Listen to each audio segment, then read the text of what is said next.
aquí el único problema que tenemos es que no estamos controlando lo suficiente, exportando lo suficiente el escanciado. Porque vamos a ver, les pizzas que lle una masa, Sí. fanlo en todo el Mediterráneo exactamente igual, llámese como se llame.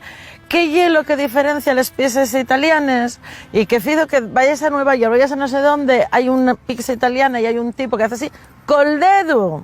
Claro. Pues el escanciallo lo mismo, sidra tienes la en Frankfurt, tienes la en la Bretaña, tienes la aquí al lado, los vascos, Claro. Ponen carteles de que escancien. Vamos a ver, hombre. Están comiéndonos el terreno por todos los lados. Yo soy como mala, ¿eh? Pero espabilamos, yo creo que vamos a acabar espabilando. ¿No te ¿Qué parece? remedio nos queda? Pero lo que hay que espabilar con el escanciado. Vamos, yo boicoteo totalmente los tapones esos de plástico, los echadores artificiales. Estamos falando de paro y tienes ahí una profesión como la de echador, que podíais exportar la profesión de echador Pues a sí. cualquier parte.